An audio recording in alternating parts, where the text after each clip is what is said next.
Oh, hi there, guys. So there have been further developments with this St George's flag and the Union flag story over the last couple of days. So I just wanted to pick up here on how the supporters of this initiative have taken to X to criticise people who've been tasked with taking down flags and painting over graffiti.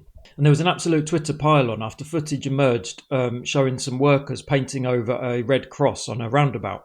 In the tweet in question, which I'll put on screen now, the workers were labelled as traitors. And I just wanted to pick up here on the absolute hypocrisy and barefaced cheek of these keyboard warriors. I think the first thing to say is that the people going out to clear this graffiti off the roundabout, they're going to be working class guys.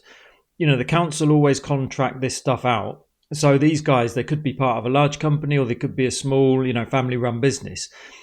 It just depends on how the council issues the tenders for those jobs as to who's doing the contract.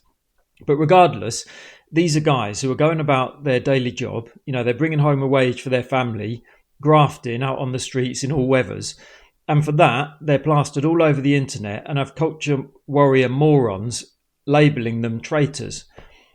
Criticising the working class, people who get up in the morning, go out onto the roads, do a hard day's graft. It's not a good look, is it? So to demonstrate the hypocrisy of this, I wanted to do a little thought experiment and think about what would happen if the shoe was on the other foot. So do you remember last year, or maybe the year before it was, when Just Stop Oil were lying down in roads and they were spray painting stuff left, right and centre? Back then you couldn't move for right-wingers on Twitter saying it was a health hazard and, what if an ambulance needs to get through? And these activists are stopping working class people from getting to work on time, all of that. Where are those people now? Someone with a can of red paint has daubed a cross on a roundabout and suddenly all that concern for the working class has vanished, hasn't it?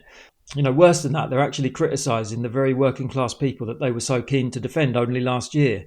So now we've got these working class guys putting themselves in harm's way to clear graffiti and they're getting smeared online as traitors for doing it. Oh, and before anyone comes at me and says I'm not patriotic or anyone who wants to label me a traitor, bollocks to that. Just look at it. Look at the picture on the screen. It looks absolutely shit. It is a disgrace to St George himself. It's got tyre marks all over it. It is embarrassing. So no, these plastic patriots and these online culture warriors, they're absolutely disgusting to me. They're all bad faith actors to a person who will do or say anything at any given time to advance their own agenda. And that's it.